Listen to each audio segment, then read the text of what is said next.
crazy. Hey, that is a Falcon, Brian. Oh my goodness. Hey, how you doing? Hey, I brought a guest to say hi to you. Hi, Amy. I have it, my man. I have it. I owe Falcon Brian this guy right here. Oh, that's awesome. Casey, Amy? Yeah, hi. Perfect. And sorry for everyone who for the little transitional error with StreamYard. I was trying to do everything through StreamYard because it streams also on YouTube, but I couldn't figure it out, and so we're back to Google Meet, so why not? But I wanted to say a massive thank you to everyone showing up today.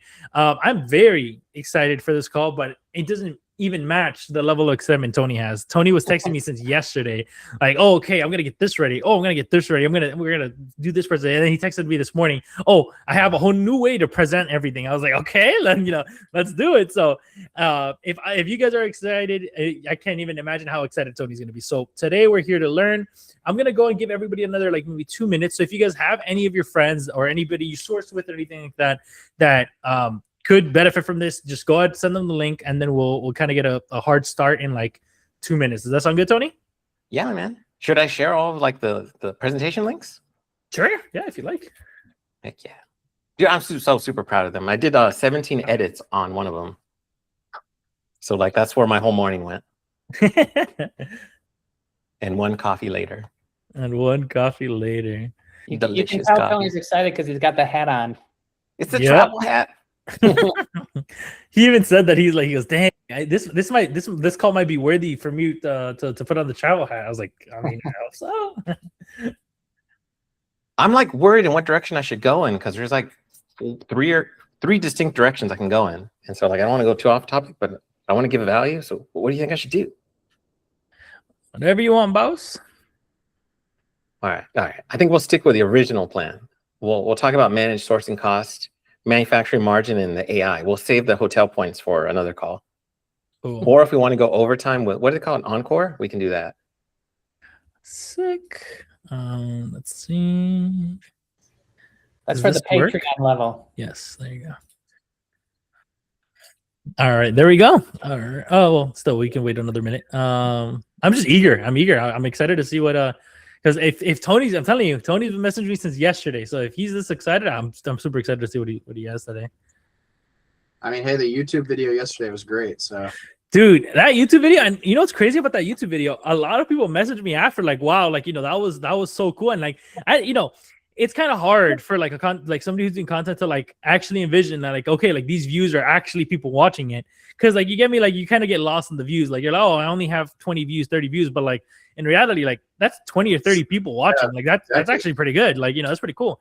And then the people messaging me and DMing me about it, and I was like, wow, like, this is actually pretty sick. Like, I even had somebody DM me, is like, oh, I'm getting started. Thank you so much for the call you had. Like, now I'm starting to look at your page because, like, I could tell like your calls are really knowledge filled and whatever. And I was like, oh, thank you. So it's kind of cool.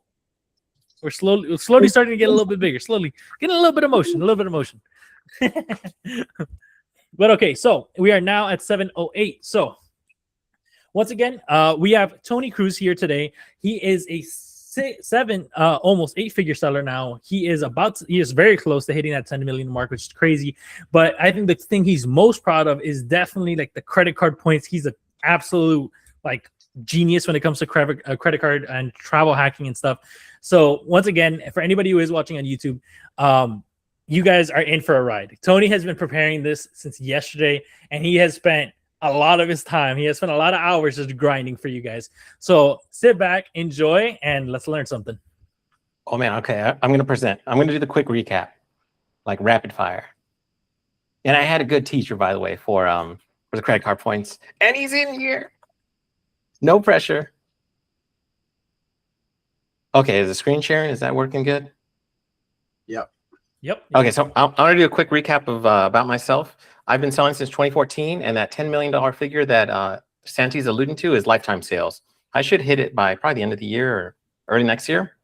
I'm 100% OA and FBA, and I did cross the 1 million lifetime account profit. That's on Inventory Lab since what, 2014? God, I've been around too long. So I've seen a lot of things. My other big claim to fame the past 3 years, I've done $100,000 in free travel on credit card points.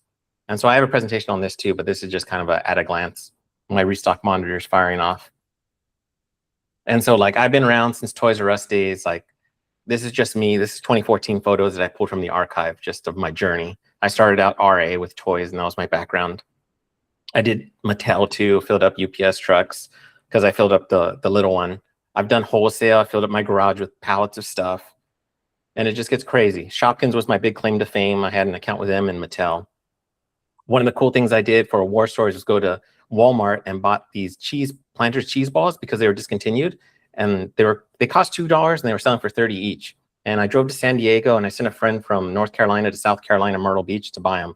And that ended up being like a $3,000 profit haul per trip. And I ended up getting like a 10% discount on the pallet from Walmart, which I didn't know you could do. My mom was just like joking around saying like, can we get a discount since we're like buying everything? And they said yes. I did a lot of Kohl's. Nike and like Converse are my big background. This is photos from my prep center when I overwhelmed them, one of the Q4s in 2023. They're like, what are you doing over there? And I was like, we got to buy stuff, man. It's crazy. And so like my big thing is traveling. So this was last year in Nova Scotia. Me and my girlfriend went to go chase the foliage, the fall colors. And we just thought it was spectacular. I took my mom and my brother to Hawaii. I got them into a suite for 7 days, 2 rooms, and that was our view. And so like, it's just so nuts. Like being able to provide, like that's my mom looking out of her room and just like, that's my girl. And it's just nuts, man. Like to be able to do this all because of Amazon, like it's just crazy. So that's kind of a quick about me. But like, I wanted to share some goodies with you guys, specifically like some tangible things that you can take away, because there's going to be stuff that might not be readily applicable, but stuff I want you to like walk away with. And so I think in the chat, you guys have all of the links, right? Yep. And I'll post again. So one of the things I want to tell you is kind of a war story. There's a thing called manage your sourcing costs, and you guys can see the screen from what I can tell. So background story for me and how I found out about this. I lost or I got under reimbursed by like almost $1,700 on a shipment. 160 units were lost, and they only reimbursed me 30% of what was lost. And so that sent me down this big rabbit hole, and I found out that Amazon owed me about $7,000 over the past 60 days. And so I wanted to show you what this entails, because this is something that I would encourage everyone to do if you're not already aware of this. Because what happens from a policy standpoint, Amazon, I think it was like 1 or 2 years ago, in the past, they would reimburse you a little bit more favorably, where it would cover some extra costs. So like you could cover your prep fees, your inbound fees, stuff like that, boxes and stuff, but that's no longer the case. They only reimburse you on your cost. And so you're out all of these things. And so if you're losing, like your loss is magnified if you're not getting reimbursed for it. And so what I found out, go ahead. Quick, sorry, for anybody who doesn't want to follow along, inside of the chat, Tony linked, and it's the one that says manage your sourcing costs. If you guys want to follow along meanwhile he's doing it. All right, continue. Yeah. So yeah, I have all these guys here available for you guys to reference. I'm kind of do the bullet points, and if anyone wants to get like granular, you're welcome to read it. But I want to give you like the quick version of it. And so for me, what ended up happening was I'm set up to get the reimbursement notifications on my phone, and I'll glance at them. And for me, I was like, oh, since they're firing off, things are working how they should. I have, I think, 2 or 3 reimbursement services, but I didn't look like in the details, and that's what ended up hurting me. I thought since it was firing off, everything was going good. But when I saw the reimbursement for that big shipment and I was short so much, I was like, I just started digging deeper into it. And so what ended up happening in my case, the case study that did all this was I lost a full shipment, which was 160 units at about $15 cost. And I should have been reimbursed about $2,500, but they gave me $800 instead. And so I was short like $1,700. And I was like, dude, like WTF, like what's going on? And so I ended up finding out that, and this is out of sequence. Let me do this. And so what I ended up finding out, there's a screen called manage your sourcing costs. And at the very bottom of this guide, if you're following along, there's a bunch of links down here, all like the quick links. But for our purpose, what ends up happening is there's an actual link you can go to, and Amazon will assign the cost of what they think it's worth. And for my case, it ended up being anywhere from like 25 to 40% of what my real cost was. And so it was just an overwhelming amount of stuff that was being under reimbursed. And so what ends up happening, you have to do some stuff to bring it current, so to speak. When you submit it, it takes them about 5 days to approve it, if they approve it at all. And then I think you only get like 2 attempts to get that sourcing cost updated. And so what I like to think is put your best foot forward, because you don't know if it's going to take. For me, like I had all of them take first try, but I haven't done this enough to know like how stingy they are. But I want to give that as a heads up. And so Thompsons are here. And so you want to make sure all your paperwork's good. For me, what I ended up doing, because I didn't know what I was doing at first, I did it on like the lowest hanging fruit, in the sense of like, I'm going to try it on something that has a small impact with like 1 or 2 units. Because if I fail, I was chasing that 160 unit thing, and I didn't want to fail on that one. So I'd rather fail on the first one. So that's how I started getting into it. And so what ended up happening is, kind of your first phase of what you need to do is you need to update all of your costs. But before you do that, you need to download the report. Because once I downloaded the report, and I think I have this out of order, this is kind of what I was seeing on a per unit basis. Amazon would pay me this, that's my sourcing cost, and this was my shortage. And so when I was going through it, all these different examples, I was like, why am I short on everything? And it was because the sourcing cost listed was just so under. And so when it was all itemized out, I had a bunch of these little losses. And I was like, dude, like this is Chili's money. Like I can take my girl out to eat. And so like it became personal for me. And like it was like a week-long mission to figure this out and then just start submitting cases. And so one of the big things with this is that depending on where your ROI is, it's going to hurt like disproportionately. So in my case, for easy math, what ends up happening is if you lose 1 unit and your ROI is 25% per sale, that means you need to sell 4 units to reimburse the cost of 1 lost unit. And so in my case, I needed to sell like almost 1,900 items just to break even. So it was like canceling out however much revenue that would have been from my bottom line, so to speak, in profit, because that's just to set me back to even. That doesn't even put me ahead. And so like, it's just crippling if your ROI is lower. Like you just have to sell so much more.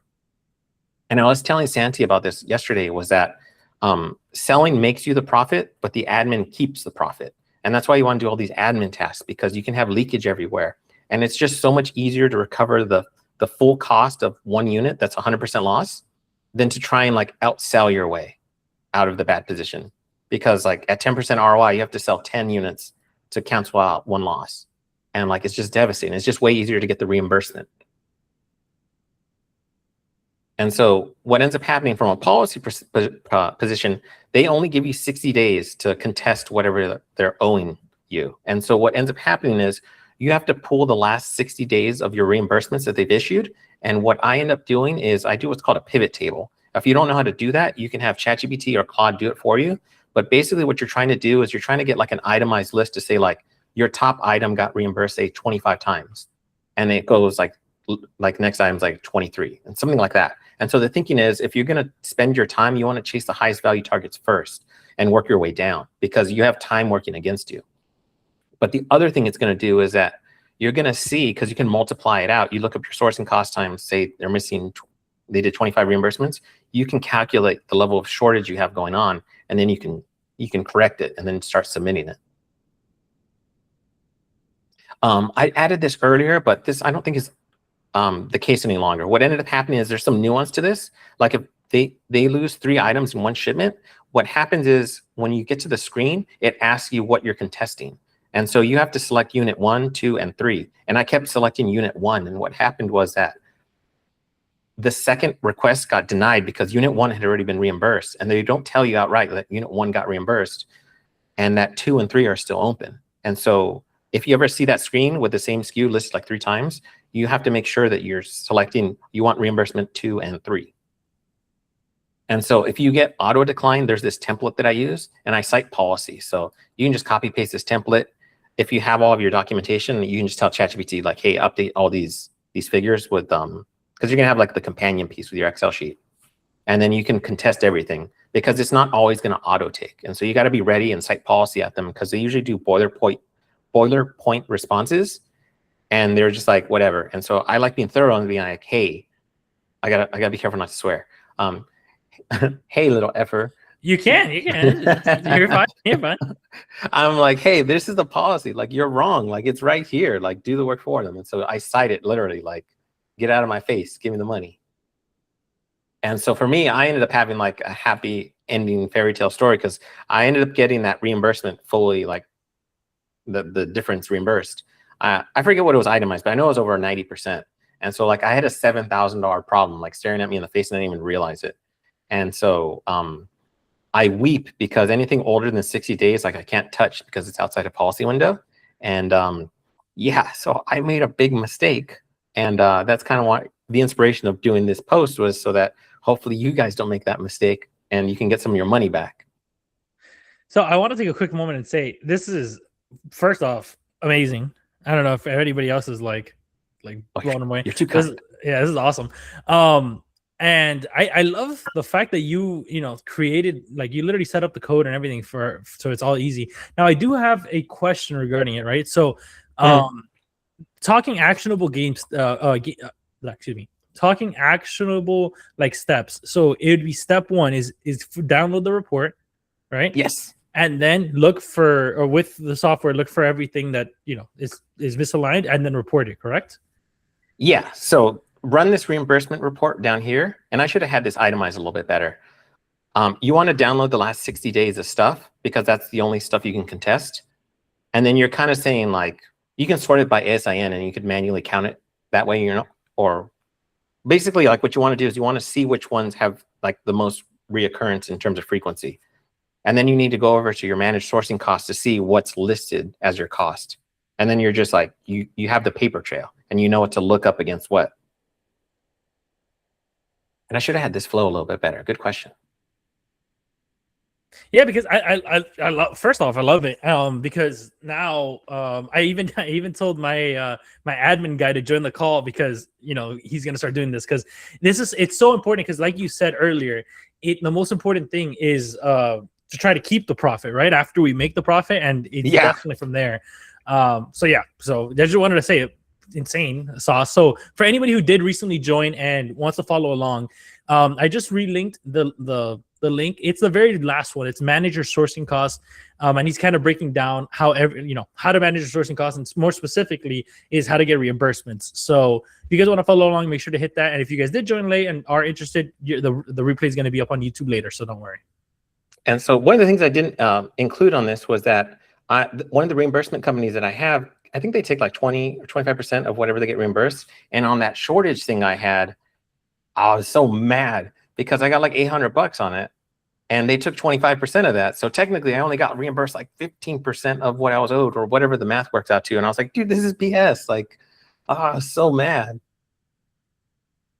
But they technically did what they were supposed to do and they just like poked them for the reimbursement, but they just auto accepted the cost. And this is ultimately on me for not like staying on top of this. One of the things I didn't mention was that if you've never done this before, your goal is to do damage control, meaning like it's going to be all like you're trying to get whatever money you can right now in terms of what you're short. And then going forward, you're going to want to implement the system to check this regularly, either monthly or whatever have you. But you need to go through this process and just get whatever you can get back before it times out, because I've had some stuff time out. And so, yeah, that's this thing. And if you notice, I talk really fast. I always think of this Pulp Fiction guy, the wolf. I think fast, I talk fast. I don't know if that's just me or a California thing, but I think it's funny. I love it. Now, so just to go back to that, yeah. So kind of to make sure we're following along, right? So let's say that first steps first is I would hit that reimbursements report, correct? Yeah. Okay, and then from there we would transition to. All right. Yeah, so I'm gonna try and bring it up in over here so I can get like a screenshot showing stuff. Perfect. Yeah. Forbidden information, delicious knowledge. All of the ASINs, nobody can sell the Nikes. You don't want them. You don't want them out there. Yeah, Falcon Brian knows what I sell a lot of. It takes a small fortune to ungate it.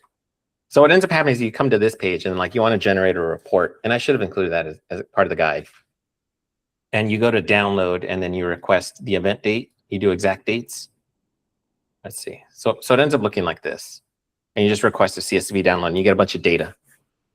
Because this is all going to be specific to your individual seller account. So if you're selling more, it's going to be multiplied. And so like I would highly encourage you to look at this. Otherwise you go smush. We don't want to go smush. Perfect. Any questions so far from anybody before we yeah, move on to the next topic? Questions are good. I got a quick question. Yeah, for sure. So, I'm a pretty lazy seller, so something like seller investigators wouldn't be catching this, or I should be double checking what they are supposedly getting reimbursed from. What ended up happening on my end is that sometimes Amazon would refuse the reimbursements and they would ask me for documentation, but Amazon's going to default to the manage your sourcing costs. And if I'm being honest with you, I don't know if they're responsible for staying on top of manage your sourcing costs. As far as I know, they don't. But I'm willing to admit as a human, like that was my fault, my shortcoming. But either case, like it's worth like asking your current like service provider if they're doing that or not. Mine just took it as like fact, and I was like, "How dare you!" Like all that money, all those Mai Tais I could have had. Too many Mai Tais. Yeah. Yes, Miss. The Falcon. Hello. Hey, I have a question. So when you run my the friend. when you run the reimbursement report, and let's just hypothetically say it's missing 4 pairs of Nike shoes, of which your buy cost was $60. Let's just say. Mhm.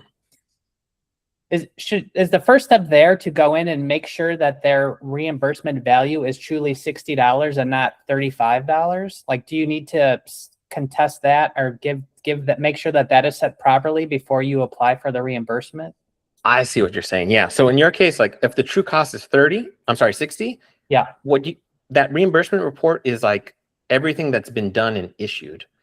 And so if you check the report and you see that they reimburse you at $30, the legwork that you're going to need to do is you're going to have to literally like look up your cost against your buy sheet and see if it matches or not. And that's how you're able to determine like that you're short, because Amazon doesn't have that number. And then you go and check the manager sourcing cost. I'm with you. I'm pretty up to date on that because I include my buy cost in my SKU, so I can see it at a That's glance. awesome. And so, well, I just already have had so many experiences where they've reimbursed me less than what my buy cost was, significantly less, and I gave them my receipt, and they deny it. And they're like, "Too bad." It's the worst, because that is another outcome that can happen. And like you kind of want to win whatever victories you can win, because even with me, I think I still had like 10% of my cases that were stubborn; they wouldn't move on, but I still captured 90% of what I could. To your point, I don't think I answered the question. You have to update your sourcing cost first before you can test it, because then you can say like the system approved it, like give me the difference. Yeah, Because otherwise they'll say like we're not going to give it to you because the sourcing cost is $30. Right. Okay. Thank you. Yeah, man, I missed that on the guide. I'm so disappointed. I'm not gonna lie, Tony. I actually did it right now, and yeah, I found I found one. Yeah, that Bro, it's disgusting. Yeah. I just found like some socks I'm paying like $20 for, and they gave me $1.21, like absolute Ow. thieves. So okay, that's good to know. Yeah, man, it sucks. Like this was like the one big thing that I wanted like everyone to at least be able to have something tangible and like go do some homework on. What ends up sucking about this is that it just affects you, and like no one tells you, and like no one cares, and like you have to care because it affects you. But are we good for the next one? Yeah. Any final questions before we move on to the next topic? This alone was awesome, but any final questions for the reimbursements? No? Beautiful. All right, next topic. Cool. So the big theme of tonight was supposed to be how I leveraged AI in like my workflows. And that was kind of a tangent topic because I didn't think I would go long enough. And so I think it prudent to talk about manufacturing margin first, because it ties into doing what I do at scale. And so what ends up happening is manufacturing margin at the end of the day, like I think of it as you're looking at 100 items. And if you look at them at their listed cost, whatever like you just pay at the register, only like 7 of them might work. But if you manufacture the margin, then 35 might work. And so the thinking is, if you multiply that out across a large enough catalog, like you want to be in a position to have choices. That way you can cherry pick the best setups and you're never in a position to force a bad buy. And so I just did this as kind of a quick impact calculator. $60 cost using this ASIN. What ends up happening is there's 2 ways that you calculate the profit. There's a percentage-based fee that changes with the selling price, and then a pick and pack fee, which is static. It's always going to be that value, regardless if you sell it for $1 or $1,000. That one won't change. The other one will scale with the selling price. But what I wanted to show, and did it change it? Okay, yeah. So what I wanted to show is like the sales tax, if that same $60 item using this profit calculation, you're only gonna make $4. And so this is why getting sales tax exemption or using a prep center is so critical, because it removes potentially 10% off your cost right off the gate. And so your profit increases, right? And so say you buy it either on a sale at 20% off or use a coupon, your margin increases that much further. You stack your gift card, it's increasing that much further. And what I like to do as a defensive play is to stack cash back on it to give me an additional buffer. And so now you're going from like a poopy $4 profit upwards of $27 profit just from this alone. And so going back to what I mentioned is that what this is going to do when you scale or when you're sourcing is that it's going to just increase the pool of items that are viable and worth reviewing. And so that's always your first step. I think Warner says you don't like, you make items good, you don't buy them good, something like that. It's real clever. Yeah, you don't find items good, you make them good. Yeah, and so that's like the importance of manufacturing margin, because once you start processing a lot of data and you have all the costs factored in, you get like this crazy output. And so where AI comes into play for me, I'm an OA, I call myself like an OA specialist, and I do FBA. And so that's very much an intentional choice. Every business model has its merits. You lean into whatever makes sense for your like approach, and that's okay. What do they say? Variety is the spice of life. I always like to say that everyone arrives at the same endpoint, which is profit. But what's fascinating about these group calls is that you see all the different ways that you can get to profit. And this is one of the ways that I do it. And so what I end up doing is I started out manual sourcing OA, and it was dreadful, because I think what forced me to do it was because of COVID. And I was like, I was scared, so I didn't want to leave the house. And so I was like, okay, well, if I'm going to keep doing Amazon, I got to do OA. And I was miserable at it. And as I'm sure everyone is aware, manual sourcing is really painful. And so I have it automated to actually get the UPCs and the price from every item on a website. And so when you run it, this is basically what's happening on the right side. And a script is doing it, the computer's doing it. And so I'm sure you're all like very aware of the problems, because that's one of the things that I found very apparent was that it was just a poor use of time. It didn't work at scale. Your match rate was horrendous. You can get no sales rank, high sales rank. It's not profitable. The big thing for me was that you're chasing sales. And so from a foundational standpoint, in terms of income, you couldn't repeat any of it. And that meant you were kind of like reinventing the wheel every sales cycle. And I think that's just the nature of chasing sales, but it just sucks because you don't have any stability from the income perspective. And so unless you can eliminate that pain point, you're just going to eat it every week. I hated searching by title, because like this thing has 4 buttons and mine has 3. I was always worried about that from an account health perspective, because if I ever had to defend it, I was always worried if my paperwork would stand up to it. And so I like doing UPC matches in the thought that I can defend myself from an account health perspective. I've been selling since 2014, and I have never gotten one Section 3. And I don't know if that's because I'm really like lucky, or like my paperwork's good, you know? But for me, since if you're in a position where you're depending on this entirely in terms of your livelihood, you don't want to play games with this. You want to be a squeaky clean seller. The other issue is the time to like replenish your stuff. Because I do FBA, I don't have enough time to buy an item on day 1 of a 7-day sale and get sales data back by 7. And so I can't like verify that it sells right and do test data, because I don't know if the sale's ever going to occur again, if it does, and at what price. And so I functionally only have 1 shot to get it right. If you do merchant fulfilled, you kind of have the benefit. You get like 6 days of playtime, and then you do your big purchase before the sale ends. But then you also run the risk of it like stocking out and stuff. The other issue was that I knew I didn't like this, and you could throw VAs at it, but that introduced, you have more overhead in terms of salary, and you have to train them, and you have to manage people. And I wanted to do the introvert play. I didn't want to do any of that because I'm a big weenie. And so for me, it ended up being AI came out, what, 2-3 years ago? And I had heard stories that, you know, that, yeah, I use AI. But for me, what ended up happening is unless you have a use case for it, you're never going to use it. And so for me, I was like, how can I automate sourcing? That was a question I was trying to solve. And so everything for me was just like a little small victory. And then I was like, can I do this? Yes. And then it's like, okay, can I do that? And you just keep stacking. And so for me, this is literally like how I did it. Can I load one web page at a time and pull a barcode out of it? And I was able to, and I got the price. Then I did a stock check. Then I grabbed the coupon. And then I was like, you have the shop all page. So I was like, okay, can I get all the UPCs off of like this page? And then it's like, okay, can I get all the UPCs off of the entire website? And so I just kept getting yeses, and I kept building that way. And so then you start running into like security problems, and you start getting into the weeds. For me, it ends up being like websites don't like, it's called web scraping. It's what I do.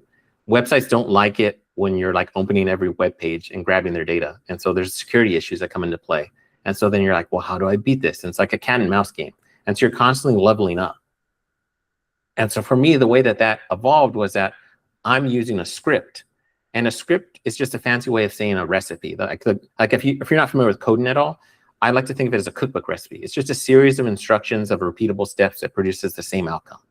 That's just the language we use, like within the coding language I use is called Python.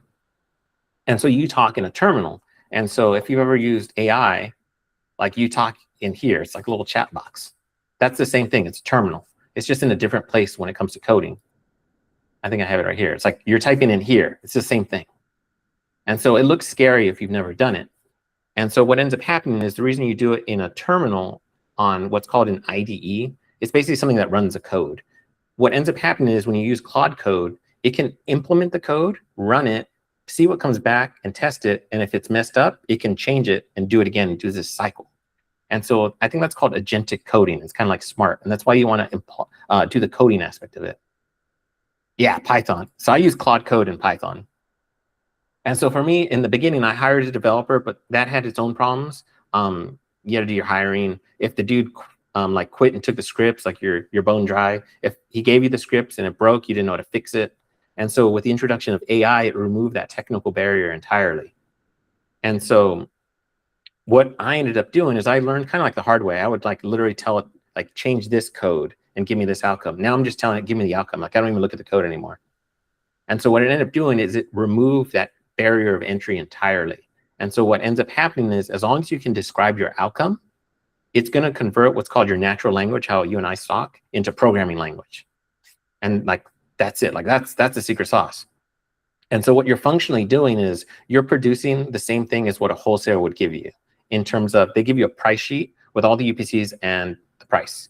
The online retailers don't have a fancy download button to provide that for you. And so what we're functionally doing, or what I'm doing, is creating that by visiting every page and grabbing the data. And so for me, like what it actually looks like, because I know it's probably abstract and I kind of had the presentation run this way so you can follow along and not get lost. What it looks like in practice without seeing any of the code is I have it automated to run this way. At 3 a.m. Pacific Standard Time, I have it run. I have what's called a master orchestrator, and I have like 50 retailers that runs. And that thing will run 10 at a time. And so all that's really doing is it's grabbing UPC and the cost and the buy link and whatever coupons and stock checks and whatever else I'm doing. And what I'll do from there is I'll send it through as a big list to a software called Rocket Source, and it's doing pairings. It's matching the UPC to the ASIN. And if we get a match, then we can calculate the profit, and I make a leads list. And so I made it that far, and I created other problems. Like I started creating too much data, and there's a lot of waste in the data. And so for me, the two pillars of my I call it qualifying leads into purchases. My two big pillars are price stability and velocity. And so the problem is I'd have to go in and do a lot of due diligence. And I found out that you could automate it even further by having the velocity automated, the check. So if you've ever gone to, let's see, if you've ever done this, let's do this. If you've ever gone to Keepa and you've done historical offers, I think I have the script automatically turned on to toggle it for me. If you notice my mouse isn't moving, because I'm that lazy, I don't want to click data offers, historical offers. What ends up happening, if you've ever seen the stock history, there's like stair steps. You can count that. You can automate that. Yeah, so like this is how you can tell that the stock levels are moving. There's a lot of noise, and I'm going to talk about it in a little bit, but you can automate that. And what I ultimately do is I make a master leads list output. And I should show you. I posted it in Santi's group.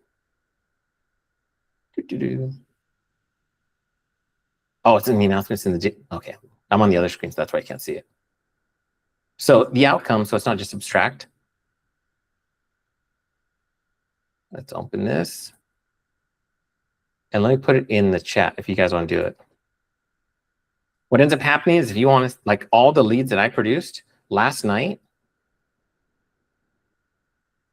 I'm going to do my server stats over here. Forbidden knowledge. Last night, I ran or checked 600,000 UPCs overnight, and I didn't do nothing. I checked 51 websites. I got 37,000 ASINs output because I have this all automated. And so that list that I put in the chat, like this is everything that output. This is all leads. There's 34,000 on here. I have it isolated to buy in stock. I have this down to the granular level where historically I know if they're profitable and how much they're selling in the past 30 days and the past 90 days. Like I'm not guessing. All of my decisions are driven by data. And so like I like to say is like how far can you automate this until the point you introduce a human into the decision-making process? And I think I've taken it pretty much like almost to the limit of that. Because the issue is you want to spend all your time buying leads rather than searching for them. It's kind of like the end goal, your North Star. And this is what I consider like the end game of OA. Because it's just like no one can scale. Like if you had a whole VA team, like even 10 VAs aren't going to process 500,000 UPCs per day. I did, I think 15, 16 million in the past 30 days. Like you're just not, it's just like crazy. And so like that's my big like love letter to it, because I thought like, you know, no one's gonna be able to do this. There's a scene in The Matrix, the movie, they said either nobody knows or nobody's told me. And for me, for the longest time, that was my problem. I didn't know that this was possible. And so from a lot of tinkering, that's what ended up happening. I should give a break. Any questions or comments? I think all of our minds collectively exploded like 10 minutes ago. I don't know. But I will say this is super, super cool. I had a question, but I got goldfish brain and it went away. So it should come back. But does anybody have any questions? Probably. Yeah. Yeah, hit me up, man. I'll talk like for hours about this. It's nuts. I'm sorry. I'm excited. All right. It doesn't look like anybody has any questions. Oh, go ahead, Brian. I have a question. Tony, when you run this, do you put in your own, I don't know what the word is to use, filters or something for like brands and stuff that you're gated or restricted so that it doesn't waste time and just skips over those? Initially, I did, yeah. But then I started sharing it with people, and then I removed it because everyone has a different setup. And so I just get the whole raw output. Gotcha. What ends up happening with me is that since I'm already grabbing the data, I'm not incurring any extra cost to process it. I can use Blacklist to ignore like Crocs or Hoka, but it's not that expensive to run it every day, if I'm being honest. Gotcha. Okay. But in a perfect world, like if I was just using it just for me, then like yeah, that'd be the play to do it, because it produces just kind of like a lot of noise that I can't have access to, which sucks. Right. Actually, I do have a question. So like let's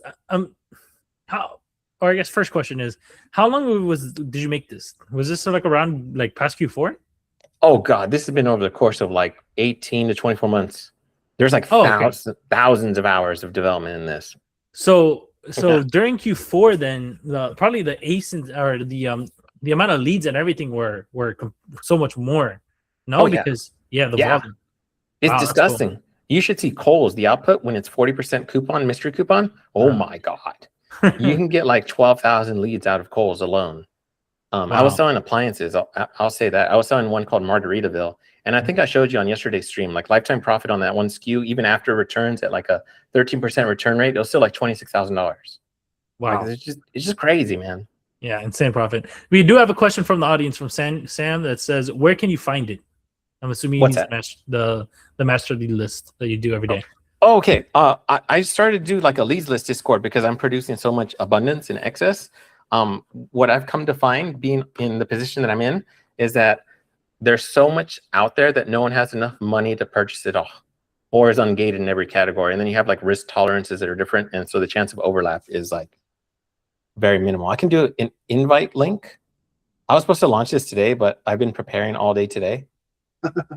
But if you guys want to like poke around or just even talk about it, like, dude, I love talking shop if you want to come through.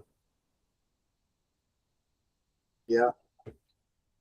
But like that, the leads list for today, that output, like, dude, just like tinker with that and see it. Because what I found is that, especially as newer sellers, it's one thing to be told that there's leads out there, but it's quite a different feeling when you have something live available to buy right in front of you right now. Like it just hits so different. And you're just like, oh my God, like really? And then you have that realization where you're just like, oh my God, I spent my whole time like sourcing the dumb way. And then you see this and you're just like, dude, this is nuts. Like this is what I think is the top of the mountain of OA. If you're going to do it, like this is the end game. Like I'll be the first to admit, like if you want to do wholesale, like this isn't a good setup. Like we want to do OA. But like the upside of it is that if you do it to its extreme, you can be location independent and you can automate this with like a team and stuff to do all the buy-in and whatnot. Like you can take it far, man. You just abuse it. And for anybody who isn't watching the chat, Tony just linked his Discord in the chat. So if anybody wants to join, feel free to. He uploads the lead list there daily, and it's awesome. But I've tried to go through it, and it's a lot of data. It is a lot of data. So it's overwhelming. Yeah, in the past, I taught people how to do this, and I'm going to actually update the course on how to do that and be a lot cleaner, because in the past it was more like I was teaching a class on how to do Python. Now, like Claude Code is doing it all. So I'm just describing like, hey, this is the outcome. This is where I find it. Go do it. And so what ends up happening with this leads list Discord that I'm trying to run, it's a side project. I don't know if it'll take, but anyhow, what ends up happening is I realize that not everyone really cares about like knowing the technical nerdy stuff, and that's okay. And so I like to think of this or frame it as like, if you want the output without knowing all the technical side of it, like done for you. To use a word from Falcon Brian, it's a bespoke leads list, kind of. And then that's the other thing that I found in the past, that like a lot of times there's too few leads and too many buyers. And we have the exact opposite problem in that there's too many leads and not enough buyers. So the chance for oversaturation is very limited, because then you have all those other issues. Like some people favor FBM versus merchant fulfilled, buy and hold, farming cash back, farming velocity, small purchase depth, not liking apparel, wanting to do candles or something like that. There's just all this variance that like the chance for overlap. And then there's sales every day, if not every week. Like there's just so much, dude. And like I'm only doing 50 sites.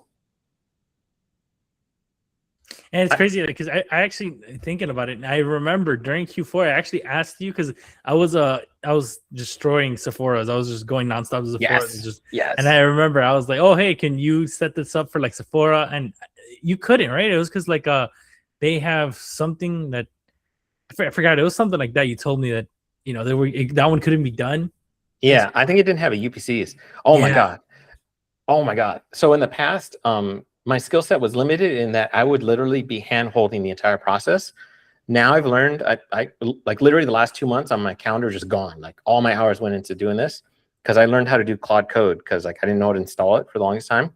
But basically I can do a prompt now in one-shot website. And what that means is if I tell it, hey, set up shop WSS, it'll do it. Like I don't have to tell it anything beyond that. It'll do it all automatically. Like, oh my God, I can set up websites in like fast now. Like I might even do it like. Dude, I was just gonna tell you, can you rip on live? Hit a quick all right, here, let's put it up to the chat. Let's see what gets the most hits. What site do you guys want him to pull a lead list from live? Oh man, I don't know. Yeah. I know this one's a Shopify website, so it's like a good case study. Oh, Sephora? Shop WSS. Oh, okay. I don't know if Sephora has it, but like I'm gonna talk in this because I have whisper flow, so it does like my diction. Mm-hmm. So I'm gonna do like a prompt so you can see it real time. Shop WSS is a Shopify website. Please set it up from start to finish and produce the leads list and open it when you're done. Also send it through the Keep a Velocity script and open that when it's done. And so I'll just let this run. This is me running Claude Code. I have a thing called a Claude.md, which is kind of like it's training in memory. And the file that I have is just huge. It's like 35 files because I'll learn something like all these files are like, it's training. Let me see if I can open it. I want to like show you a glance at it so it doesn't. Yeah. So like this is kind of like advanced nerdy stuff, but like I have a tree of networks saying like, hey, like if you need to go to the prompts, load the prompts one. If you need to learn how to set up Keepa, go to this one for Keepa. The restock monitor, all that architecture is here. And so like, yeah, it's all in here and tells it exactly what to do. But like I'll have this set up like right away. Actually, we have a pretty good one. Candace says Yankee Candle, since there's a killer sale right now. Is that one that we could do? Yeah, let me check it. Let me set up because I have to create a folder. Oh, okay. I don't know if I have Yankee Candle set up actually. Let's see. I don't think so. Let's go. So let me. Oh, we're going full nerdy. Yeah. If you want to see like how I work, I'll show you. So, okay, we're gonna get into it. I don't know if they have UPCs or not, so I don't know what's gonna happen. So I'll show you a little bit of prep that we have to do. I'm gonna turn off my ad blocker. I wasn't planning on doing this, but you guys are gonna find out what I do. So just so you can follow along, I hit a new tab and I hit F12. And what I'm gonna do, so you can see what's happening, I'll do the split screen. I'm gonna capture what's called a HAR file. And think of it as I'm basically recording all the network activity that's going on in the background. Because I'm gonna load this page and it's gonna give me all the pagination results. And somewhere within all the code, it's gonna basically say like, oh, this is how it's getting page 1, page 2, page 3. And so that way it's smart enough to navigate and realize what's happening. And so I'm gonna select a product because it's knowing how to navigate to the product page as well. And so if the UPC exists, it's gonna populate in here. And so I pretty much have everything I need and I'm gonna download this. And I don't know what's gonna happen because I've never set up this website, so I could just fall flat in my face. But we're gonna find out. Okay, here I'm gonna do a prompt. Please set up Yankee Candle Company. It's a new retailer. Inside the directory is a HAR file. Verify if it has UPC and set up the entire thing to run the full pipeline and extract the UPCs. And so I can just let that run in the meantime while we're doing this. This thing like betrayed me because I already have Shop WDSS built, but it was more so to be like a demo, and it knows that it's already built. Work with me here, brother. I'm gonna say it just like Hulk Hogan. Work with me, brother. So I'll just let that run in the background in the past. And same thing. So this is what it does. It'll just like read the file and do what it needs to do. It's all set up to do this.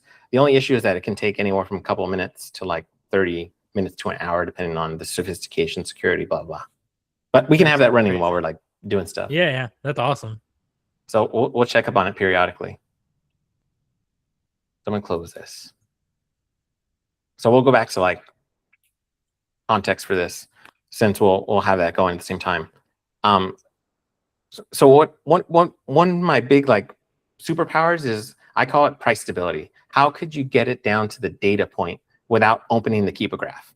And so what I ended up doing was I'm grabbing the 30-day buy box value and the 90-day buy box value, taking whichever of the two is lower and calculating the profit against that using my cost. And so what ends up happening is I can see this. What happens and what I notice when a lot of people say price tanking or bad buy setups, I basically consider this a trap. Like right now it's selling at 99, but historically it's selling at 72. And so I think of it kind of as a probability standpoint. In the past, I would frame it as like $6 downside, $18 upside. Or another way to frame it is like you're only profitable 13% of the time, or whatever the number is.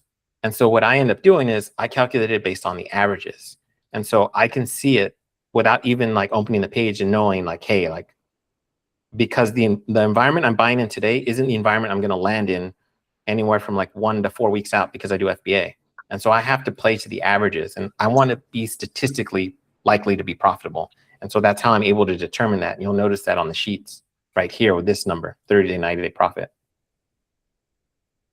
So if we look at like a nasty one, let's see if we can get a good one. Or I might delete anything that's nasty. That way, like, I think I have it here. Yeah, like we'll look at this one, $24 like negative profit, to illustrate it. Like there's just trap setups. Like you're just not going to win. Well, it doesn't help that the unit cost is so low. But it's to illustrate like the historical price is like low, and like you'll lose is the thinking. And so the other thing that I do is I check for velocity too. And so what happens is sales rank isn't enough. It just tells you like what it is at the time you're reviewing it. The other issue is you need to know if it's selling actively. And so what I like to do is, if you notice, do I have this on? So I would go in here and like manually count all this stuff and like see the stock history go down over time, which is fine. And so now I have it mark every sale. So basically I can have it count all of these drops across a 90-day period up to 100 offers per seller per ASIN. And so I'm counting everybody. And you can do that with the Keep API. And so like you're not guessing anymore, like you know that it's selling. And so what I ended up learning, and this is like new stuff, like world premiere stuff, because I don't normally talk about this, is that I didn't realize that what do you need to make a graph? You need data, because that's how they're making the graph, right? I didn't know that you can pull that same data from Keepa. And so it's called an inventory snapshot. And so you can literally get this snapshot of one seller and look at their history changing over time. I did the change column, and you can literally just like count it up, like, oh, that's a restock, that's a restock. And then you're just counting it up on every seller. And then you can get the output to the point where I have it itemize it or like sum total it over here. So I have the specific breakdown, like 1,000 sold FBA, 400 sold FBM. Total sold 1,400 in the last 90 days, 1,500 sold. The reason I have 90 days listed is that it's telling me if it's a consistent sale or it's recent. Okay. Someone ask a question? Yeah, yeah, good. I was gonna read the question now, good. I didn't want to interrupt your flow. So Egan also says, does the scrape check if the products are out of stock or how many are in stock? Yeah, so it does both. So every website's gonna be a little bit different because sometimes they expose that inventory value and you can capture it, like Kohl's lists it. And so whenever you can, there's kind of two schools of thoughts. Sometimes you can grab the data point without incurring any extra cost. And sometimes it does cost money. And so then it's like a deliberate choice if you want to get that data or not. But I do stock checks too. And I guess since I'm talking about this, I might as well talk about why this is different than like the other softwares out there. What I noticed when I used like TA, tactical arbitrage, I'm willing to admit that it was human error. Maybe I just sucked. But I felt like I spent more time getting false positives, things that were out of stock. And like it just sucked. I couldn't get it to work and incorporating the coupons. I have all the coupons, gift cards incorporated, and I do the stock checks. And not only that, custom's always going to be off the shelf at the end of the day. So like whatever feature I want, I can implement it. Oh, there's another point, I can't remember. But where I shine brightest is like websites that they don't support, because then like no one has access to it except unless you know how to do this. And so like you just rip. I'm checking this. Okay, this is still building. And so, yeah, so you can get, what's it called, all these inventory values and send it through the Keep It API, which is like nuts. And I didn't know you could do that until probably like 14 months ago. And I think the script for that, it was the first script I ever wrote that was over 1,000 lines of code. And I probably spent like a month and a half figuring that out. And it's not because it takes that long, it's because like I'm self-taught and I just suck. it's just the process. I want to show you some of the like the noise that you have in the data too, because like even just taking it at face value isn't enough, because you can have these weird things happen with your selling and the velocity on the stock history. You can see things that go like this. I call it a fake sellout. These are terms I made up, and then it just resets back up. And so I don't count that as any legitimate sales. I ignore that. Same thing with like a reversal. It goes down. It was supposed to show a spike up then back down, because there's one that goes down, one goes up. So same thing, supply spike. You get like weird stuff like that's happening. You get collapses where it just drops off a cliff, like 24 to 1 quantity. Like they didn't make 23 sales, you know, like that's just like dumb. You have oscillations where like it goes up and down real sharp. Like those aren't sales. It's just the Keep That API data bugging out for whatever reason. FBM people can list 1,000 inventory and like they can just drop it to whatever. That's because they can input whatever values they have without having it in stock. And then I don't count last unit sold. So when it goes from like 1 to 0, there can be some fuzziness in that because people can delete their listing or pull it or like close it, or they can get like IP complained and section 3 out of the listing. And so there's like drop shippers. What ends up happening is you can list something on day 1 of a sale FBM, and on day 7 when it ends, you pull it on day 8. And so you can have some false positives there because they just disappear.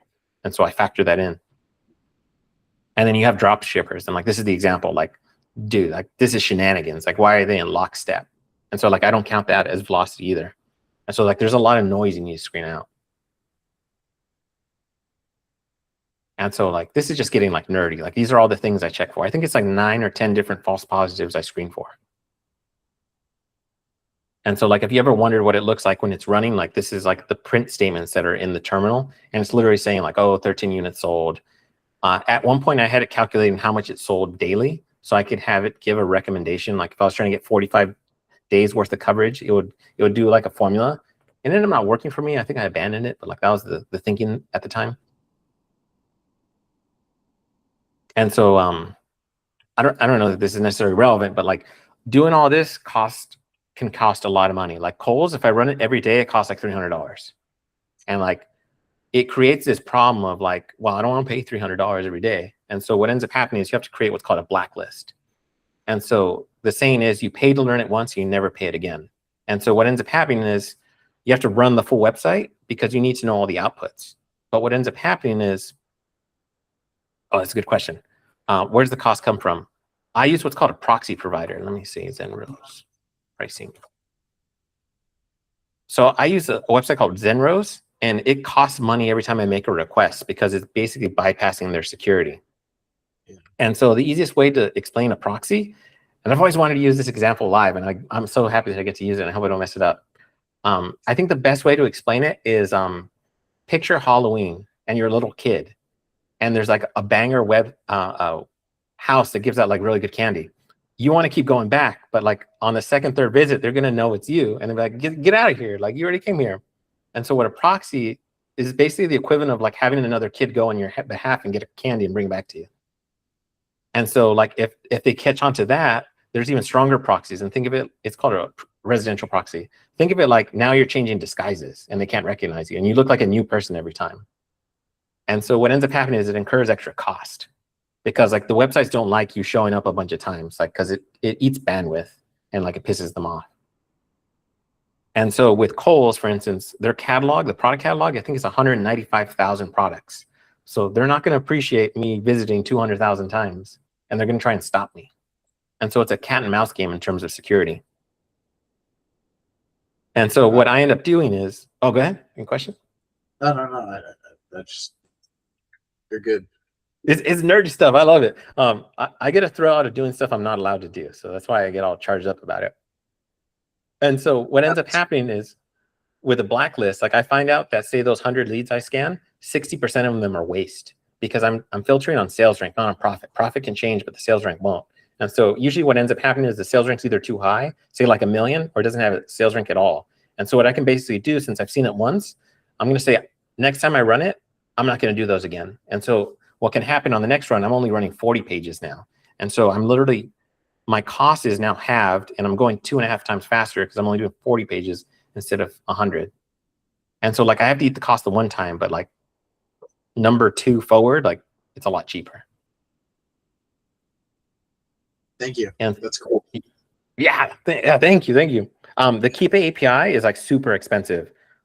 They only let you hold like 3,600 tokens per hour on the cheapest plan, which means you can only process 3,600 products per hour.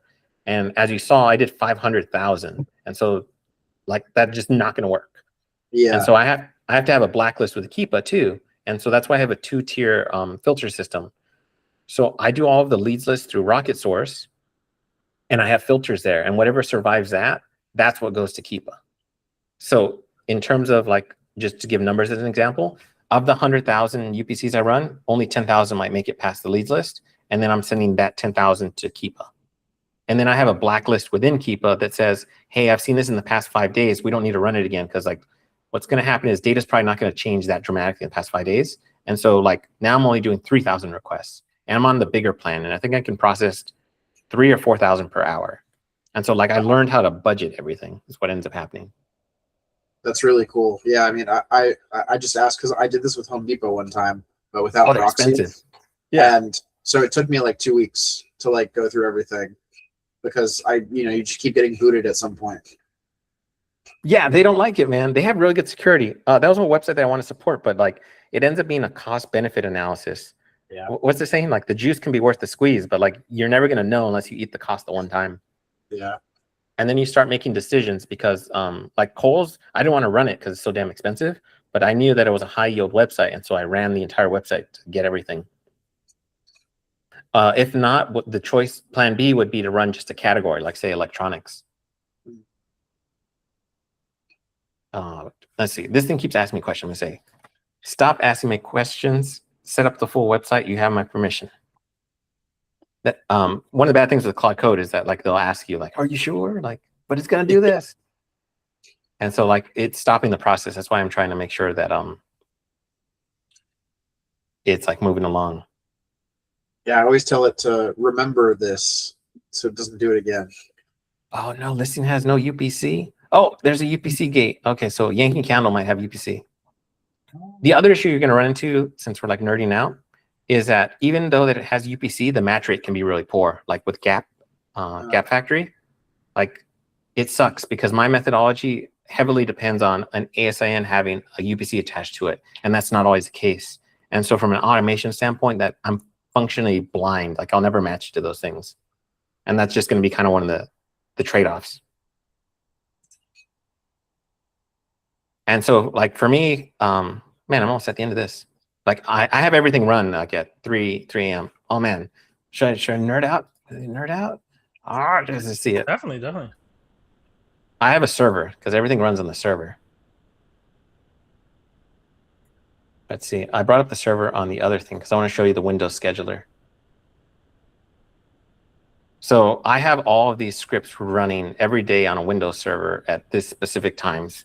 So I'm doing like, I'm keeping track of my costs. I have a troubleshooting thing. I get alerts when stuff fails. I get error logs so I can troubleshoot this and fix it. Oh, it's supposed to all this stuff. So I just scheduled to run every day. Like it's just nuts. Like you can just automate it. And I have restock monitors going too, because kind of the school of thought with that, and I'll bring it up on screen here. Kind of the school of thought with here is that I've always wondered if the stuff's out of stock because it's a hype item. And I think as resellers, at the end of the day, you want to sell the hype items because generally if it's stocked out, that means there's excess demand and not enough supply. And like those are the things you want to sell.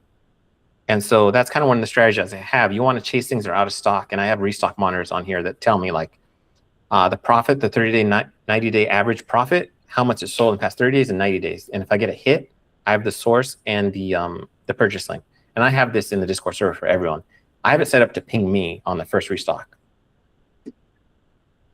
The other things you can do, like in terms of cool stuff, you can revive dead listings with 0 offers. And those are really neat because you can pull the historical 30-day, 90-day averages because you need to know if you restock it, like what to expect in terms of profit. But that leaves you in a powerful position in terms of, since you're the only seller, you can dictate the price and like buyers have no choice but to go through you. And so that ends up being like a really juicy opportunity. I call it reviving dead listings.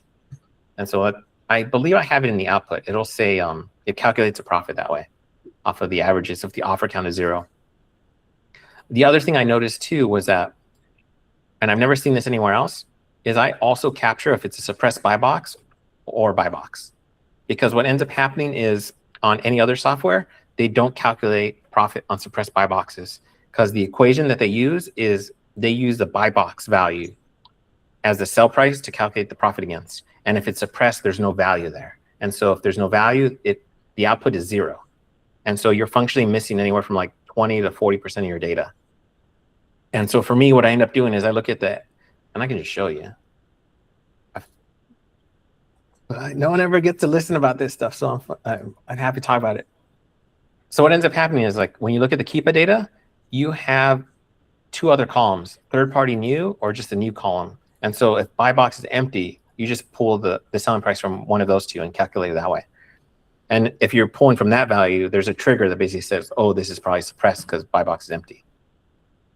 And so there's merit in buying suppressed buy boxes because people that are inexperienced think it's like scary, it doesn't have velocity, and some of them do.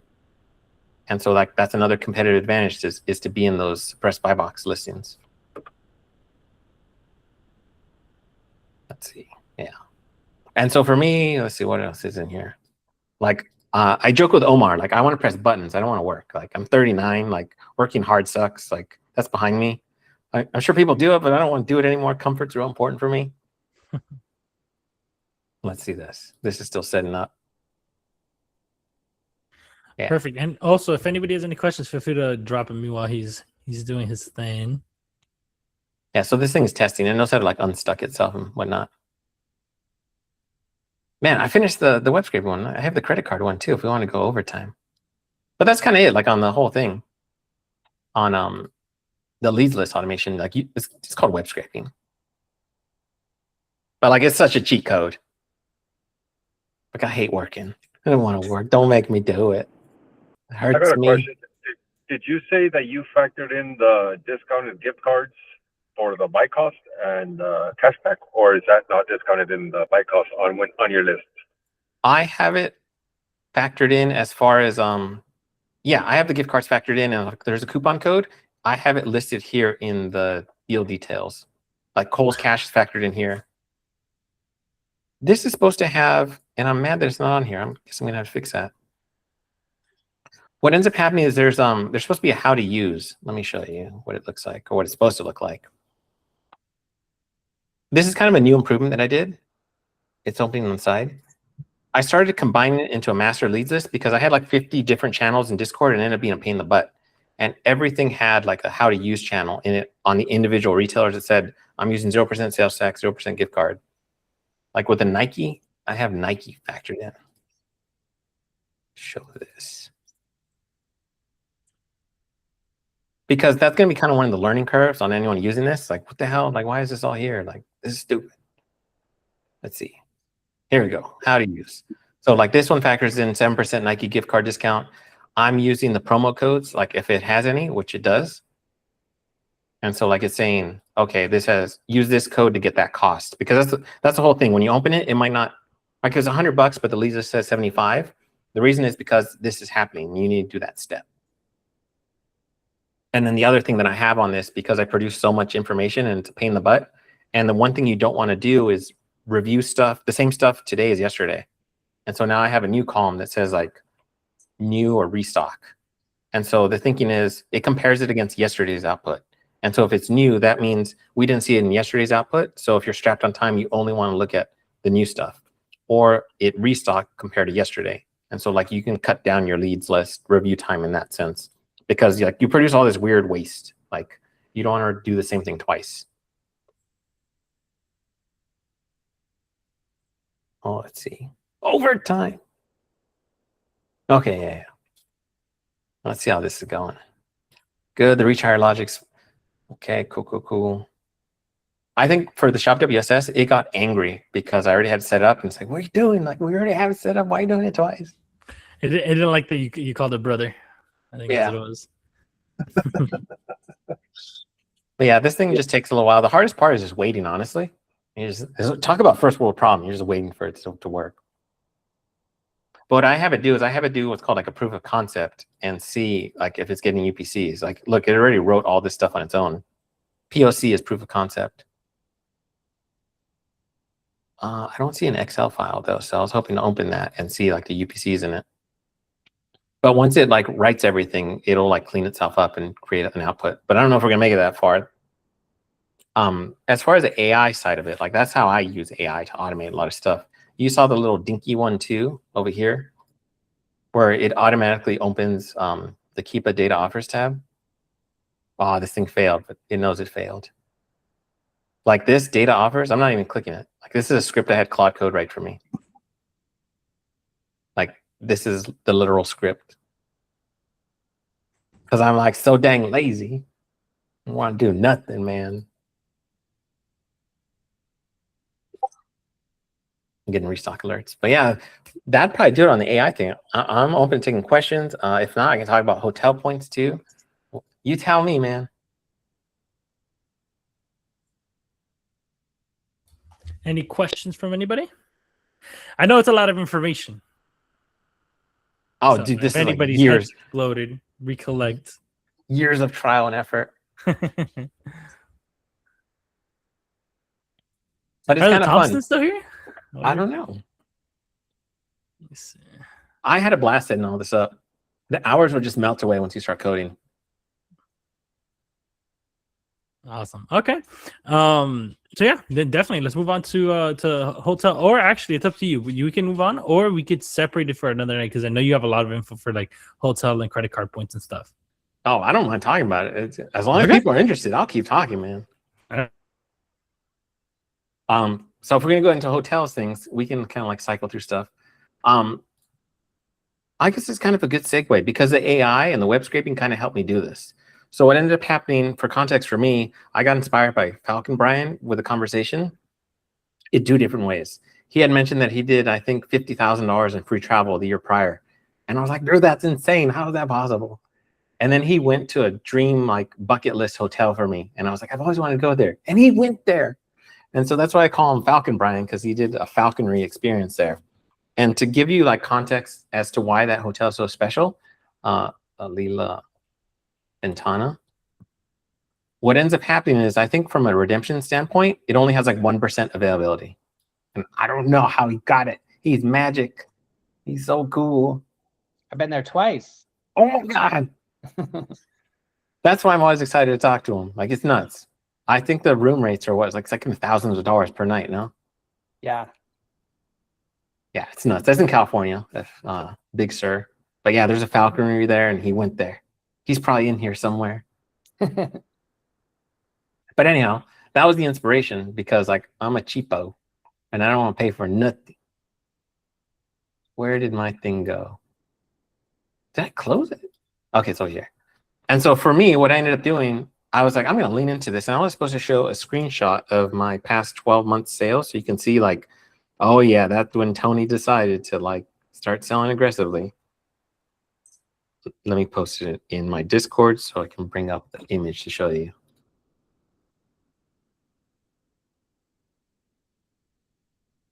So this is my past 12-month sales. And so like right around here, I started like, I sure would like to travel more. And I just started doing it more. And so I'll tell you the logic behind that. So this is my breakdown, like highlights. I've stayed 20 nights equivalent or something like that in Hawaii in a suite.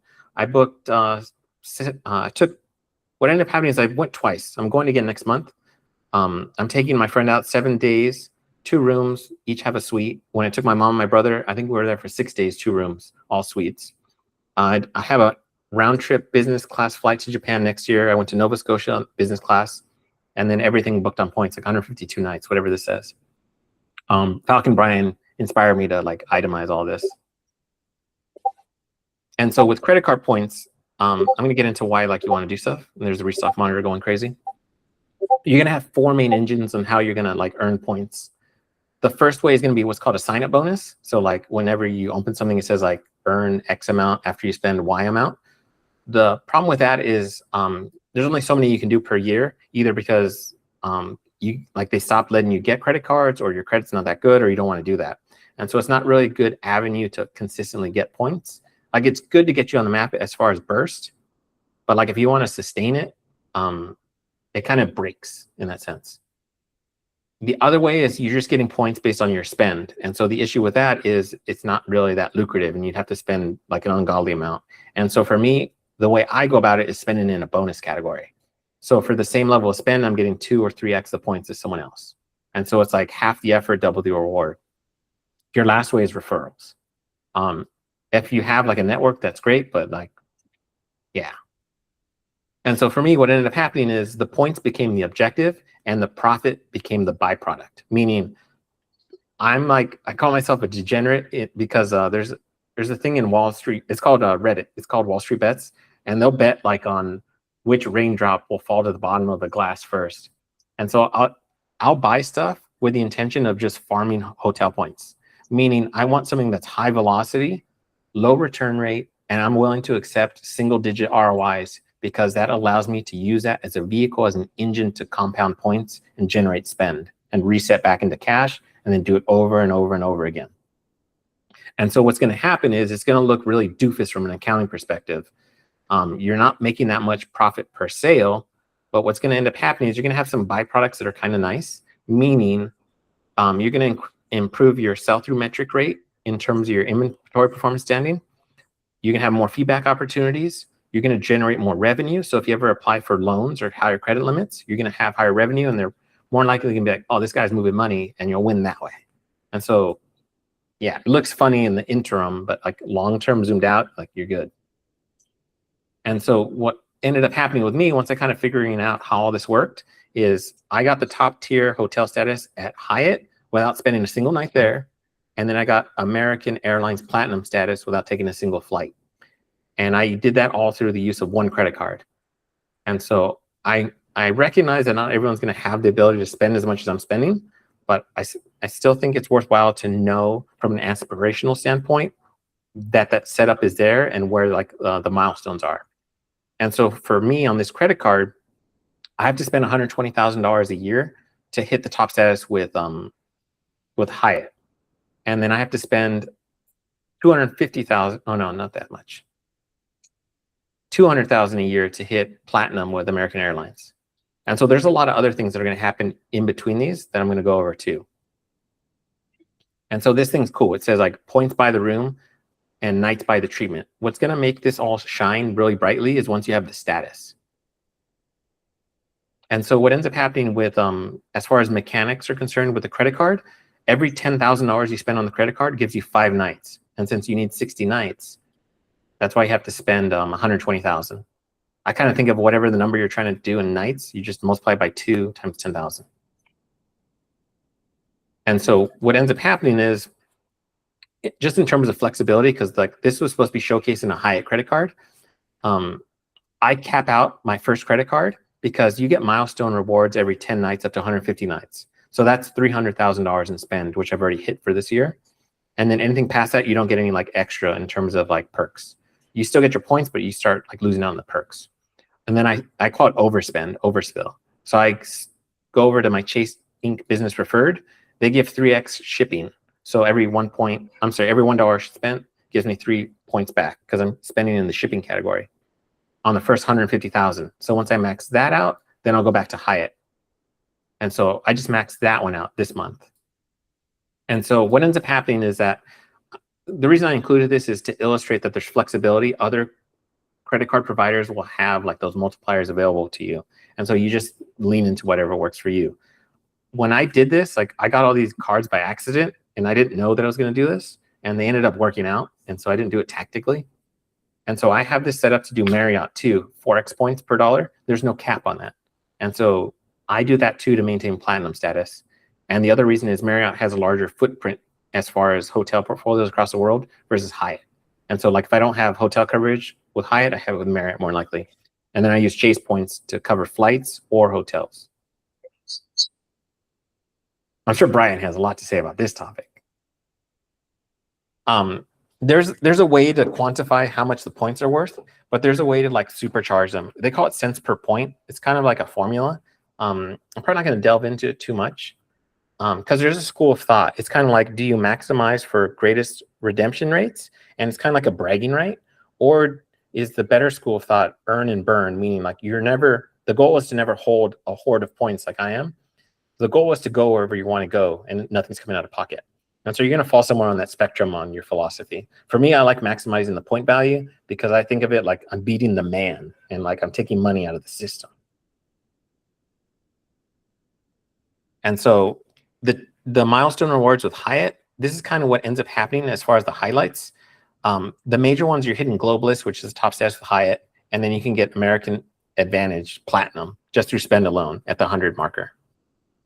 And so the other thing that happened at 110, I got Miraval rewards, and I can let Brian tell you about that.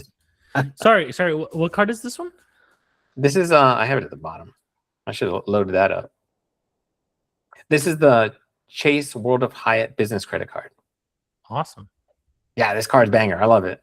Worth every dollar.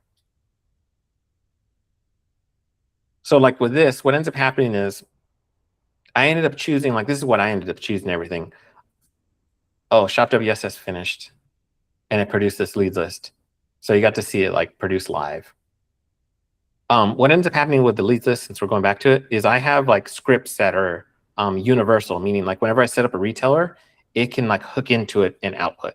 And so I already had to keep a script set up and the output set up in such a way that it'll automatically grab it and output it. And so it did Shop WSS in real time. I was like, why the heck did this open up?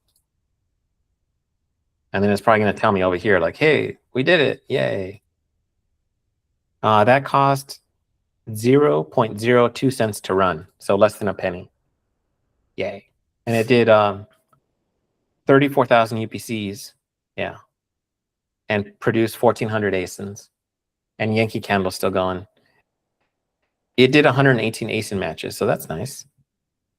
And it's still working its way through. But going back to Hyatt, I ended up getting 13 Suite Night Upgrade Awards, 10 Guest of Honors, and like 4 Free Night Awards. I get all this stuff, man, just from like spending. And so like the reason you want all of this status is because of all these perks that you get with Hyatt. You can waive the resort fees or the destination fees. Those are like 50, 60 bucks a night. Valet's included. I think at the highest end I've ever seen it was $80 a night. You don't have to pay that. It's free. The full breakfast, I used to think it was like whatever. I go to Marriott, I get a free continental breakfast, like whatever. Like why free breakfast at Hyatt? Big wow. But no, dude, it's so different. Like they're sit-down restaurants that are upscale and they're nice. And the one at the Seabird in Oceanside, I think they gave $160 per room per night. And so like it's banger, dude. The Suite Night Upgrade Awards are different than the Marriott ones because what makes the Suite Night Upgrade Awards special is that they guarantee your upgrade from a standard room, a regular room, into a standard suite. And so with Marriott, it's like depending on how they feel. With Hyatt, it's guaranteed. And you can use one certificate for up to 7 nights. And then you get the 4 p.m. late checkout, which is fine. But like, as far as case studies concerned with my one on Hawaii, like this is everything that got waived in fees. Daily resort fee, valet, the club access, I valued it, I think like 15 per person times 4 per day. So I ended up saving like $1,400 that I didn't have to spend out of pocket. And so like, if you multiply that out, my stay by 20, the nights that I stayed there, it's like $4,000 I didn't pay. And so for the Suite Night Upgrade Awards, what ends up happening is that for that 7-night stay at 20,000 points per night, the suite would cost, I think the price difference is like 20,000 points versus 40,000 points. So what happens when you apply it, you don't have to pay the suite rate at 40,000 points per night. You pay 20,000 points per night and you get like the better room output.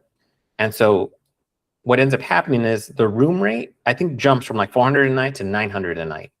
So you're saving 140,000 in points and you're picking up like $3,500 in room value.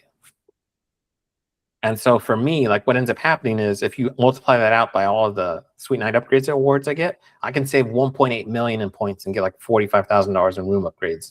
If I max it out, I'm saying 7 days every time. And this is on a credit card that's like $199 a year. And that's the view from my suite. And that's where I'm going again on August. Question from Matthew. He says, so when you're booking you're booking basic rooms knowing that they'll upgrade you? Yes. That's awesome. That's awesome, dude. I didn't even know that was possible. So there's this website. I don't know if Falcon Brian turned me on to it. Maybe. I don't remember. But there's a website called Max My Points, and you can literally see calendars and like you can tactically like plan your trips. So I'll do points only standard suite. And so like I can see that this is here. And so like I can book this right now and get like this banger room and like lock it in today if I wanted. And it'll redirect me. We might as well show it just for like case study. And I've stayed here. I've gotten upgraded into a $2,800 a room like per night. That was a premium suite. I don't know how I got upgraded into it. Like I'm nobody, but they gave it to me for whatever reason. Yeah, so you can get any of these. Well, not any of them. I'd have to log in and apply the suite because one of these is, I believe, it'll say standard or not. Yeah, it's standard, so you can upgrade into that one. But to give you a difference in terms of price, like let me toggle off points so you can see the cash rate. So you can upgrade into like $1,500 a night rooms. Like booking at the $300 rate is like what makes this crazy. And so you can take like your family and stuff with you, like up to 4 people per room. I mean, sure, you can put more, but like I take 4. And so it's just nuts that like 4 people can benefit from this if you're doing it. And so for me, when I did this, like I like to express everything as a cashback equivalent. And so with me, what I ended up doing is I think I needed 120,000 points. It took $60,000 in spend. Once I factored in the suite upgrade and all those amenities, I ended up being the equivalent of like 13% cashback. And so that's why I'm really big proponent of doing these cashback the reward points as opposed to cashback, because cashback versus like 2%, that means I have to spend like, 6 times as much to get the same outcome. So I'm like, dude, I'd rather spend 1/6 the amount and get the same outcome. And that's because you're leveraging those Suite Night Upgrade awards. There's an extra factor you saved, which is taxes. And what I mean by that is that That's right. in order for you to spend $50,000 on travel, that means you have $50,000 in your bank account to spend. However, you need to earn approximately, I'll just say $70,000 pre-tax, because then all the taxes are taken out of your paycheck, right? So it's like earning $70,000 worth. Yes. Yeah. So realistically, like my 100,000 in free travel I did, I probably have to make 130,000 and get taxed on 100, something like that. Right. Yep. And so that's what makes this whole like really incredible. And so for me, like, since I have all the data, I'm in a position that I can cherry pick all the leads that have like literally like low return rate, like, because I have it output right here. Return. I'm not used to using this Google one, but like if I want to be like tactical, I can target all this stuff with low return rates and like only focus on this and use this as an engine. I thought there would be more. I just threw Brian up there and removed myself as the top, because you guys are obviously, you know, the freaking giga chads when it comes to travel. So drop any sauce that you guys can, because let me tell you, your boy is definitely. I was talking about this with Tony yesterday. I love traveling. Like that is like, that's really, you know, Amazon is cool. I love the money and everything, but same thing with Tony. For me, I'm here for like the travel. Like I love the fact that I can travel. So yeah, any sauce you guys have, I'm receiving. So like this was a photo of from Nova Scotia, like the mountains, like from the lake. I was just like, dude, it was nuts. Like I was able to take my girlfriend business class. Like this is the first time we've flown business class that far. The flights to Japan, I think it's like $19,000 equivalent value. And it took me a little while. I think I was telling Santi how much it cost me to do it. I think it was like $132,000 in spend or something. I think it ended up being like 14% cashback equivalent. But the flight is what, like 8 to 10 hours or something like that? And so with me, what ended up happening with the Japan one, I ended up transferring points from Marriott to JAL, and there's like redemption ratios, like 3 points to 1, something like that. So what ends up happening is it might look like a bad transfer rate, because I think if I transfer 90,000 Marriott points, I get 30,000 JAL points. But the wild card factor is the fact that I earn 4 points per dollar spent. And so it's like I'm earning at an elevated rate. So the transfer rate isn't so bad. You can do the same thing with Chase Inc. Unlimited, because you think of the points as like a universal currency sometimes. Because like Hyatt, I don't think transfers anything, so you're stuck on the hotel brand. But like American Express points and Chase points will transfer. And so what ends up happening is like I only wanted to highlight one credit card as to not overwhelm. But like the takeaway is that once you start like nerding out, like you want your kit to be varied in the sense that like you want to hold everything in a neutral currency, and when you're ready to strike, you transfer it to whatever you're trying to do. And so like for me, I can do Marriott, Hyatt, or Chase, or American Express. And usually Chase and American Express are reserved for the flights. And the business class flights are usually the ones that like give you the best bang for your buck in terms of like upgrades and costs. Oh, Yankee Candle says it's done. So it thinks it's going to cost 11 cents to run. So let's see it run. So that thing's pretty much set up. Man, I got through the hotel thing too. I did pretty good. But we have the links for everything on here. There's more like granular information on here, but like I just want to give you the overview. Like it's just nuts what you can do, man. And then I forgot to mention that you can trade these things. So like if you have like a sweet upgrade award, you can trade it for like a free night award or something like that. I have one of these ultimate free night awards, and I should probably trade it for sweet night upgrade awards. But that's kind of like something different. Guest of honors are cool. Like I could give one to Santi, and he can use it on a stay, and they'll treat him as he has the top status. They won't charge him valet fees. They'll give him the breakfast. That's crazy, actually. Yeah, it's all right. awesome. So what I'm hearing is in New Jersey, we're out there. Yeah. Brian, are you going to New Jersey for TGKs? For what? TGK, the Gap King? Oh, no, unfortunately. So I have a conflict, and it's funny because the conflict that I have that weekend is a points and miles conference in Milwaukee.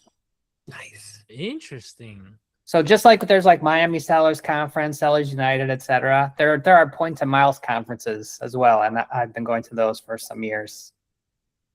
That's actually pretty sick. I'm not gonna lie to you. That's pretty fair.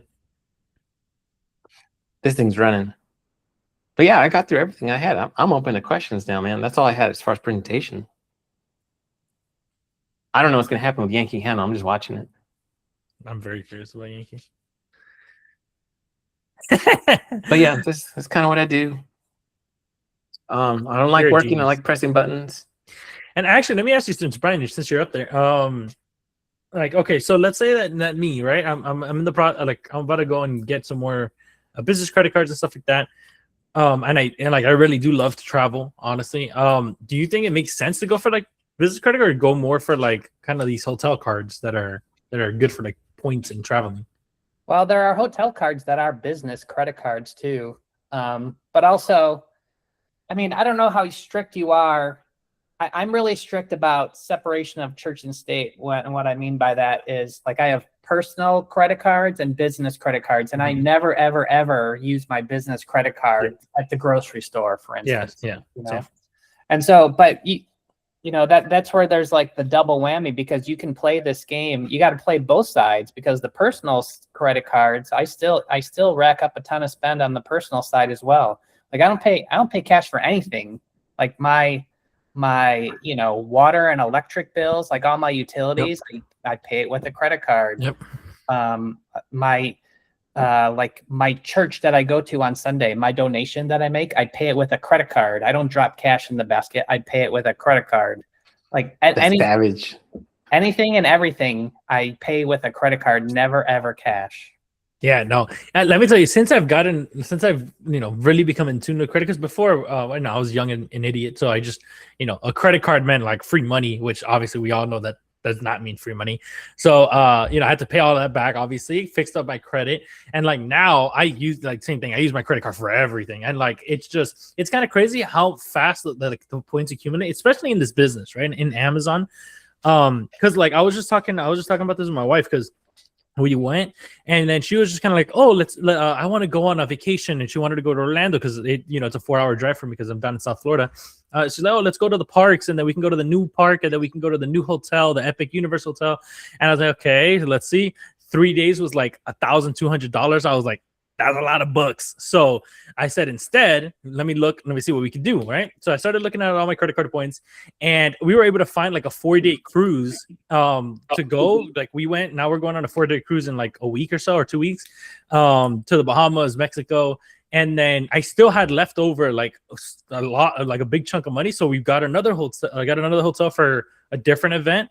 And I also withdrew $1,500 as cash back, so I could just put it right back into the business.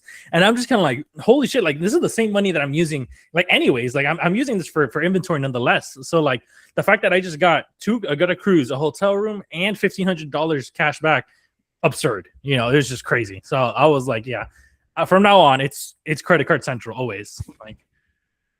Yeah, another thing too, and I mean, Tony has I know he's got a whole separate slide deck for this, but if you're using cashback, Rakuten specifically, you can take those points as American Express rewards points, which you can then transfer to,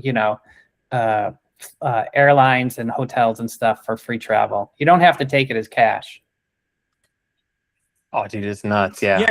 No, but it's interesting because when I spoke to Tony, right? I spoke to Tony back in December, and he was very big on, don't use your points for like cashback. You want to use it for travel, especially since I like travel. And I was, yeah, that makes sense. But then I spoke to not Christian. I haven't break far. No, I spoke to Steven. Steven does business, right? Yeah. So I spoke to Steven, and then he goes, no, something. You got it completely wrong. He just told me straight up. He goes, okay, look, there's like right now, what do you need in your business? I was like, okay, like, to grow, right? He goes, exactly. You don't need to travel right now. You need to put your like nose on the grindstone and just grind. Like every single dollar you can get, grab it as cash back and put it right back into the business, and keep doing that until the point that there is going to get to a point that you're going to have so many points. Then you can travel that there's no problem. Then you're good. But right now, you should not be looking at traveling. You should not be focused on anything like that. You should be like focused fully on reinvesting every dime you can back into the business. And that was like a massive piece of advice for me, because now, you know, I like a lot of my credits have increased their limits just because I grab the cash back, paying it back, and just rinse and repeating. And, you know, like I said, I just recently did the cruise thing, but that was mostly so I don't have to spend $1,200. So, you know, but that it worked out. So, we got Sadeq in the building. What's going on, Sadeq? Oh, we got Sadeq. That's crazy. Sadeq came just for you. He said, Tony's here. I'm coming. He's got to have points, man. Oh, come on. He's him, dude. He's him. How many points you got, Sadeq? Oh, you're muted. Like 1 million on Amex, and then my chase I normally cash out just because a lot of it's on the Premier. Nice. Probably a couple 100,000 on the Ultimate Rewards, but then like around 1 million on Amex. But I spend a lot of it, man. I travel a good amount. Yeah, that's the life, man. It's the way to do it. For sure. I was showing off like all the places I've been. I haven't been to this one though. Alila? Yeah, and Encinitas. That's the one that you said that Brian went to, right? Oh no, he went to the Ventana, man. Ventana. Yeah, he went to this one. That's gangster, man. I think it's like category 8. Like it's the top end. Just looking at these pictures, it's calling me poor. Holy, this is super nice. Yeah, dude. From what I hear, like the service level has dropped over the years, so it's not as good. And also, Sadeq, I was just talking to these guys. So I'm kind of curious for you when it comes to like, let's say you have somebody like me that is definitely obviously interested in the business, but also very interested in accumulating as many travel points as you can. Would it make sense to go for like, you know, a hotel kind of card like the Hyatt that Tony was showing earlier, or would it just make sense to like focus elsewhere? Like how would you kind of navigate that? It depends on where it depends on where you're at. Like if you guys want, like if you need money to scale, like 0%, like I know Tony's gonna agree too. Like the extended payback period cards and the 0% APR cards are going to be the absolute best for scaling, and that's kind of what I talk about in my content now. But then when you get to a point, I just made a reel about this too. When you get to a point where you're optimizing for cash back and travel or whatever, the Hyatt card makes perfect sense. I have it, and the other travel cards make like amazing sense as well. 1 second, I'm gonna call, but hopefully that answered it. Nice. Yeah, it's gonna largely depend on what you want to do. I have a friend called Ed, and he's not big on travel, so like none of this applies to him. So I mean, at that point, you take the cash back. For me, I don't like flying, so I leaned into hotels a lot more, and that's why I went in that direction. Wait, you don't like flying, really? No. How are you gonna get to Japan? I'm scared, man. I'm scared. You're gonna go by boat? Yeah, you go by train, man. You don't make it work. Train to Japan. I like it. Oh, Yankee Leads list came out. Oh, let's go. All right, let's check that out. We don't know what's gonna happen though. Oh my goodness, what a little yield. But look, they have inventory levels. That's nice. Let's see if it's accurate. That's gonna be one of the weak points for me, is that the bundles. Yeah. So what ends up happening like with this is that's a single compared against a 2-pack, and it's calculated with a single unit cost. And so that's part of the due diligence you need to do. That's like my arch nemesis. I don't hit it with shoes because like it's just one of one. You know what? Let me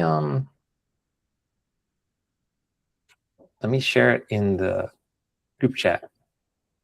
I know it's not much, but at least it's something.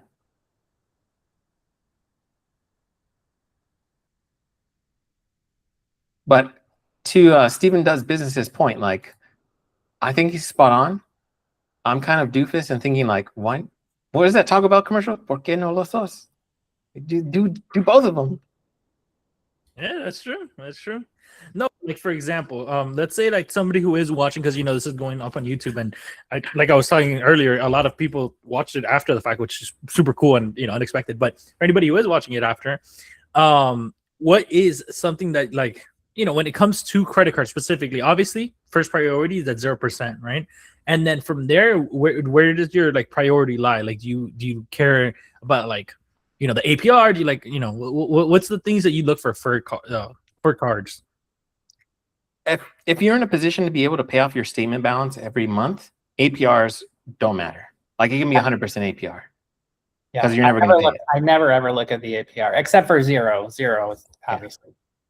Zero's good in terms of flexibility because you think of it as leverage. You don't have to pay it off your receiving balance, so you can like carry a balance. For me, I'm always like, does the fee justify the reward? And does the sign-up bonus make sense? Like the Chase Sapphire Reserve was like a big one. Like you can get sticker shock with the annual fee, but like if you get like if the rewards make sense, it makes sense. It just kind of comes down to like what you want to optimize for. For me, it's just a game. Like, how much can I take out of the system without paying for it? Like that's a place where it's $100.60 breakfast credit per day. And like, I think it's beautiful there, man. I love this. And also, like, just out of my own curiosity, Brian, do you have any really cool stories about like, room upgrades or anything that's happened like throughout all of your travels and stuff? My best story, I think, is our stay at Calala Island, which is in Nicaragua. Tony, since you're driving the screen, see if you could bring that up really quick. Calala, Calala Island. It's a tiny island off the coast of Nicaragua, and it only has 6 casitas, cabanas, what have you, that sleeps 2 people each. So maximum capacity of Calala Island is 12 people. That's it. Oh my That's awesome. It. That's it right there. You stay on this private island, and to take care of 12 guests, that's your room. To take care of 12 guests, they have 28 staff. It's all inclusive, and you do whatever you want. And when I say it's all inclusive, like I just don't mean the food and drink. Like you tell them, hey, I want to go out fishing. They're like, okay, hop in the boat. Let's go out fishing. You say, hey, I want a massage. They're like, okay, hop on the table, get a massage. Like it's whatever you want to do, they'll do it with you. And so my wife and I, we were there for 5 nights, and it's through a program called Small and Luxury Hotels of the World, which used to be under the Hyatt umbrella. We stayed there for 45,000 Hyatt points a night. But now it's under the Hilton umbrella, so you can still stay there with points. It's just Hilton instead of Hyatt. But yeah, that was our most amazing travel experience that we've ever had, staying on a private island like that. That's crazy. Yeah, and the maximum capacity was 12 people, but we were there for 5 nights, and when we were there for 5 nights, the average number of guests on the island was 6. Me and my wife and 4 other people. Like that's it. Like we had this whole private island to ourselves. It was nuts. Crazy. I bet you probably felt like Mr. Beast there. It was just your island, dude. That's cool. Yeah, it was crazy. And also we were there at the time of the year when turtles were hatching. So turtles were hatching every night and swimming into the ocean, little baby turtles. That was so cool. That's beautiful. Wow. Yeah. All right. So what I'm hearing for everyone here is lock in is what I'm hearing. We got to lock in on our credit, and we got to lock in on the business so we have enough credit to go to beautiful places like this is what I'm hearing. Is that what you guys are hearing? Out there, man. Yeah. Yeah. No, for me, like I already know because my wife has been bothering me about it, but to go to Italy, she really wants to go to Italy. So Italy. And so definitely working towards accumulating as many points as I can. But same thing. I want to try to make sure, good amount goes into cash back, but save aside enough that we could go to Italy. Damn, I can't pronounce that. Italy. But yeah, so I'm excited. No worries, I have to stop sharing. Yeah, dude, there's just so much potential. Like you can play Amazon so many different ways, especially if you start getting the system set up in terms of like your admin staff or VAs and stuff. Like it's just crazy. You can be hands off. You can automate aggressively, like I have. You can do RA heavy. Like there's no wrong way to do it. It's like whatever makes sense to you, whatever brings you enjoyment. Like I love the admin side of it. I don't like buying. It's kind of funny. Interesting. I love the theory. I enjoy the spending. What I don't enjoy is like the is the admin side. Actually, it's like going through all the like stuff. Like I'm trying to train my guy to do all that kind of stuff for me because I don't want to do that. I enjoy the profits. Yeah. Yeah. I think with the new setup I have, I don't know if the presentation style was good, like the HTML layout. I don't know if you guys like that. Yeah, dude, I loved it. Looks like Matt liked it too, and his geckos. Yeah. What I want to do is I want to make like an admin series now that I know how to structure it this way, and I can just talk about it. Because half of it is just like seeing what it is. Like being aware of it. Knowledge is half the battle, and then showing how to do it. Yeah. All right. Any final questions? Because I don't want to take too much of Tony's time today. So, any final questions for Tony? I know there was a lot that we covered in these 2 hours. Insane amount of sauce. Like, holy. So, anybody have any questions for the main man? Oh yeah, I don't know if you know my Instagram. I should have put that there if anyone wants to follow. But yeah, that's me. Yep. I've been doing this for 12 years now. Time flies. If you do OA, I'd love to sync up because there might be a site I can set up for you too if you want. Not that it's difficult. AI does it all. Don't you just love AI? Holy. Yeah, dude, this is nuts. I need to learn how to do content with AI, like post it to all the channels. Dude, I was gonna tell you, like, with all the stuff, especially with all the travel, you and Brian, like, you guys should like be locking in and like posting like a lot of this travel content because like you guys definitely have a lot of content to shoot. Like, it's easy money for you guys. That's awesome. Being able to travel that much. There's a lot of beauty out there, man. I told my friend, you want to go to Hawaii? I'll pay. I can only imagine. Imagine getting that phone call, like someone invites you to Hawaii, like nothing in your pocket. All right. Put it on my book bag and going to the airport. I think that Hawaii trip is going to be like a $22,000 trip. Something like that. It's a lot of Mai Tais. Yeah. A lot of Mai Tais. I told him just buy me a Mai Tai and we're square, man. Like we're turning 40 this year and I've known Josh, my friend, since middle school. So I'm just like, dude, it's just a blessing to be able to do this. Yeah. I think that's the coolest part, right? Is that we were talking about yesterday is the one of the coolest parts about this business is that you get to a point that you can like bless others, which is the coolest part. Like, I was able to take my parents to Japan, and that was like a big, a very big like milestone and like very huge thing for me. I'm kind of curious for you guys, like what has been like your biggest like, personal milestone that you're like, okay, I've pretty much I've made it. Like I'm doing what I'm supposed to be doing, kind of thing. Being on this podcast. What? What? Let's see. I'm gonna see if I can share again. Yeah. Humble brag. Screen one. I just gotta make sure that nothing is revealed. I need to spend these, but yeah. I'm like so close to 1 million. I shouldn't be carrying this many Chase Unlimited reward points, but I am. Insane amount of points. This is kind of like my fun for airlines. I intentionally hold it in reserves for airline plays. I'm bone dry on what's it called though. Hyatt points. I have like 995 points or something. So if I'm not mistaken, those points converted is $84,153, right? I thought it was like 1 cent per point, no? Like almost 10 grand. Something like that. That's 10 grand? No, there's no way. It has to be. Yeah, about 10 grand. Oh, really? Wow.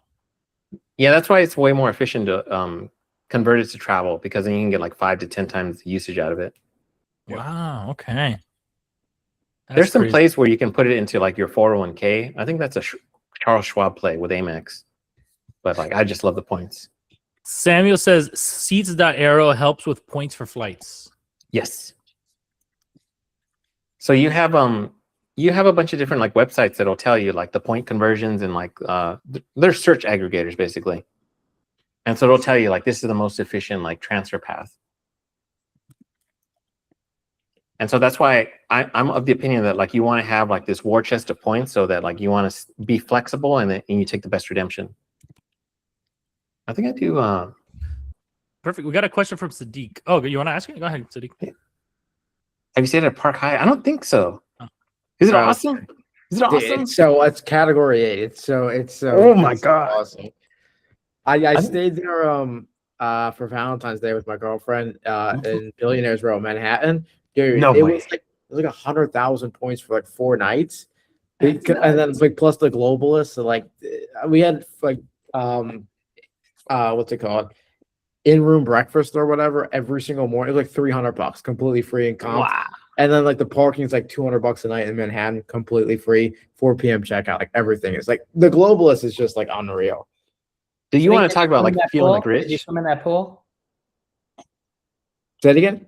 Did you swim in that pool in the Park Hyatt? It's like up on the 35th floor, Park Hyatt, New York. Yeah, it's it was 1 floor above us. Yeah. Sweet. Oh my god, that pool is beautiful. Dude, it's unreal.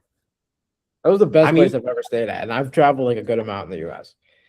You talk about feeling rich, Santi. Like when you go to these places and then they say like, right this way, Mr. Cruz. You're like, please, that's my father's name. It's just so funny. Dude, I Crazy. like ordered like flowers for my girlfriend on Valentine's Day, and I got the flowers, and they brought it up, right? Because you don't have to go down. They bring it up to your room. They said, "Here you go, Mr. Wahab." I'm like, "Oh my god, thank you so much." And then 5 minutes later, they brought up a vase too. I'm like, "Holy shit!"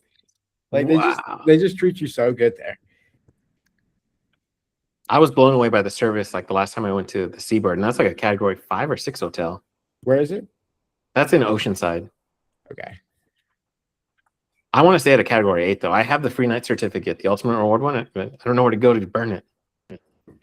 So it's funny that you guys mentioned that. So this, I didn't get it with points, but you just talking about like the fact that like going to a different country, like how money like flows much different. So when I went to visit Argentina, right, which is that's where I'm from, I went to go visit, and I went to this little like town that you know I was born in, and I'll never forget. It was an all you can eat like asado. It's all barbecue, right? So I'm talking, you sit down. Anything you want, pork, lamb, you know, all you can eat. And then, you know, we're all sitting there, and then we go, and then they start serving us, right? Then I'm talking, it's 14 of us, all in the tables, right? So we're going, we're eating, we're devouring. It's just all you can eat. So now time the bill comes, right? The bill comes in, and keep in mind we're drinking wine, we're drinking cerveza, we're eating, we're all out. So the guy comes out. And then he's like, "Oh, okay, like who gets the bill?" And I was like, "Oh, I got it, you know, whatever." And I go and I grab the bill, and then I had to do the conversions from peso to US, and then I saw it was like $84, and I was like, and I told him I was like, I looked at him, I was like, "Are you sure?" And then my uncle thought it was because like it was too much. He goes, "No, Santi, no te preocupes. Like, don't worry, I got you." Like, you know, he's like whipping out his pesos, and I'm like, "No, like you don't understand, like." In Miami, this is like a normal dinner, like, you know, for 2 people. Like I'm feeding 14 people. All of us are drinking wine, cerveza. We're all eating like nonstop, eating until you explode in barbecue. $84 for 14 of us. And I was like, okay, like top tier. This is the best thing in the world. Like that's living. That's living. I'm gonna show you a little perk that we thought, or I was blown away by, a globalist flex. Sorry, Brian, I'm gonna put you on the spot. The Falcon. When Brian and I met up for oh, that's sick. For the play, they included a message for him, a handwritten message. I'll be right back. Yeah, awesome. I didn't think they would go for it, and I threw him off guard because he didn't know that was gonna be in his room, and they did it for him. That's awesome, dude. And a nice wine too. Yeah, it's nuts. Hotel Figueroa. I think that's what he uses a lot of his travel for, is traveling for like plays and stuff. Traveling for plays? Oh, yeah, look like at Broadway that! plays No and way. stuff. Look at the camera, Tony. Oh no, he's got it. He's got the man. I still have it. It meant a lot to me. I still have it. Oh, that's brilliant. I'm glad you kept that. I was so excited. I was giddy when I asked him to do that. That's awesome. Perfect. And so, do we have any last minute questions for these 3 Giga Chads that we have on the screen? Well, I hope I gave someone some food for thought as to what's possible. Because that's, for me, that was the biggest thing. Like, I didn't know you could do most of this stuff. That's why it took so long to figure it out. Yeah. No. Go ahead, Matt. I know, I was just saying, amazing call. I mean, it's, you know, it's just been nothing but like mind fuck over and over again. For real, the whole time. No, it's Sadeq. I'm telling you, you gotta watch this recording after. No, I will. I will. 100%. Tony put some insane sauce. Dude, I bet. Tony has like all the game, man. I ought to. It's all because I didn't want to work a regular job, so I worked hard. So Tony couldn't be asked to work a 9 to 5, so he instead chose to work a 9 to 12 p.m. every single day. That's awesome. But okay, I do want to go and let you go because I know that, you know, we're going over 2 hours now. I wanted to say a massive thank you to Tony, and a massive thank you to Brian and Sadeq for showing up, and everyone here who did show up. For anybody who is watching on YouTube, please make sure to hit that like and comment and make sure to subscribe because we are going to keep producing this content for you guys. And we're slowly going to start getting better, slowly going to start getting more refined. And we're here to learn. So Look massive at thank that, you. the Falcon. Oh, the Falcon makes an appearance. That's awesome. Oh, that's brilliant. That's how he got his nickname. That's awesome. I hope you like the nickname. You gave it to him? I did. Yeah, he That's did. wow, that's awesome. I didn't know that. A little bit of lore. That's cool. I think at the time we had 2 Brians in the channel, and then once I found out he went to the falconry, he got promoted. He got promoted. I Yeah. love that. What, I love that. what's it saying? Like, you don't get to choose your nickname; it's assigned to you. Yep. Totally the thing. That's awesome.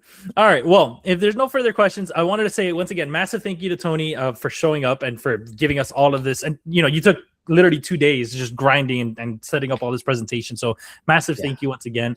And I can't wait to see you guys next week. Next Wednesday, we actually have a special guest. I just confirmed him today. Let me see. Yep, it's Chris Shelby. If you guys know him, FBA wholesalers. Yep.